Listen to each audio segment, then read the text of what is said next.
All right, you guys that watch this channel any at all know that I can barely play these things. Um, I started taking lessons a couple of months ago, just doing one every other week. Um, my technique still sucks, my picking technique, my fretting technique. I've got a lot of work to do on a lot of the mechanics. Um, but I've really been wanting to understand how to learn the fretboard. And I've seen lots of videos on the CAGED system, and I think theoretically I understood it, but it never clicked. And I don't know why it didn't click, but my instructor showed me an exercise last week, and all of a sudden things started clicking and making sense in my head. So I'm going to try to see. I'm pretty simple, so it should be easy for me to make this simple. The CAGED system is all about the C shape, CAGED, C, A shape, G shape, E shape, and D shape in that order. And that in the order was the part that I think I had missed before. And so this is your C shape, obviously, in your first position. And the next shape up the fretboard to make a C chord is the A shape.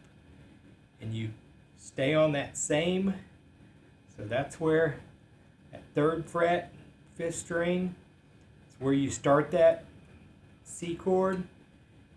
Move your A shape right there.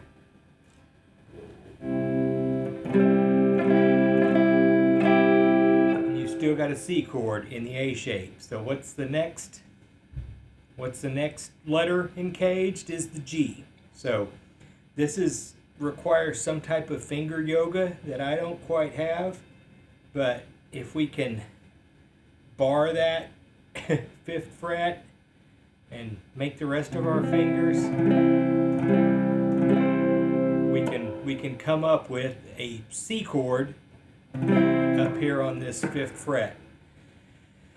So before I go on up the fretboard, it's just the E, C, A, G, E, D. E is the next shape right there. It's still a C chord, but it's using the E shape. And then the last is the D, and this is another finger yoga position that I don't think I would ever naturally be able to get my fingers into. But that's not the point. It's about where the notes are up the fretboard that still make the notes of that chord. So the exercise that my instructor had me do, we were working on the A chord. Let me reset my looper here. And what he had me do is play some muted.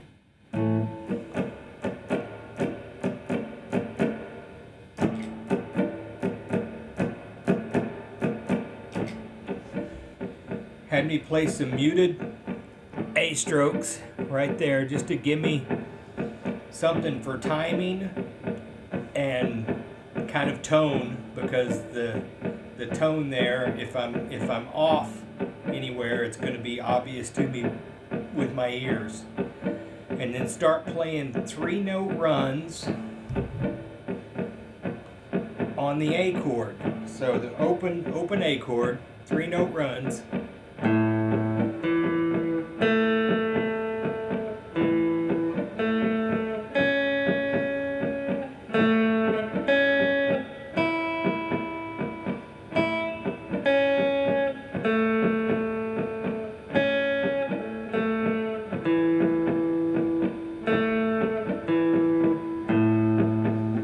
Simple, right?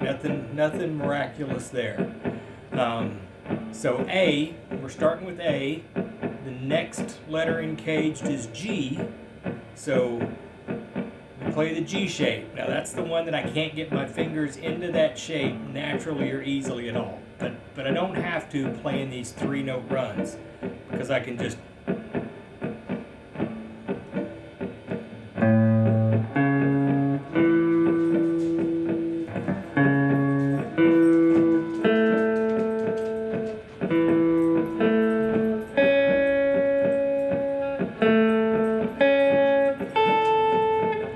that shows me is I've got a little 3-note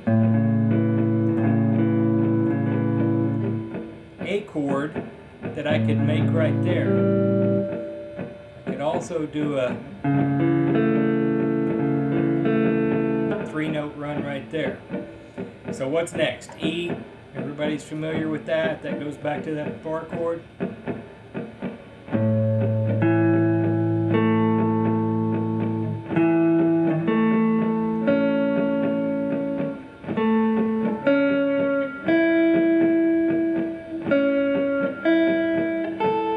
Now that starts to make even more sense because I see songs that use, if I can show you, I've got this finger barring the B and the E string, and then this one a fret up on the G string. So that's an A, a three note A chord. You work that finger on over there. So you've got an A chord.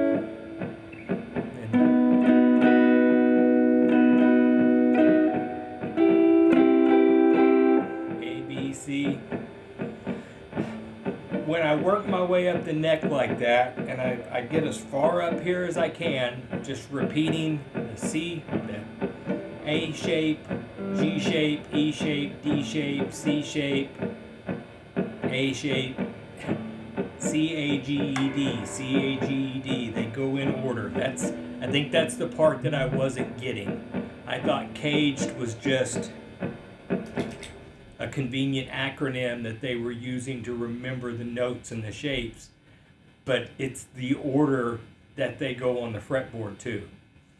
I like the exercise because it shows me 3-note groups that I can play, because I've tried to learn to play a lot of songs and they'll have me playing things up here, but I don't really understand what chord that is or why that's a chord without knowing the notes in the chord and whether it's the first inversion or the second inversion.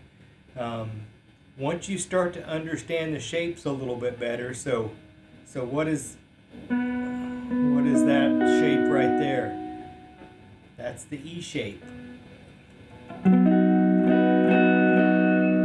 The E shape on the 7th fret, so that's a B. Let's see if that's right.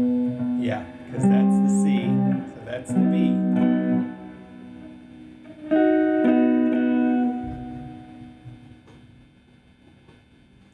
So anyway, hopefully that made sense and I didn't confuse anybody.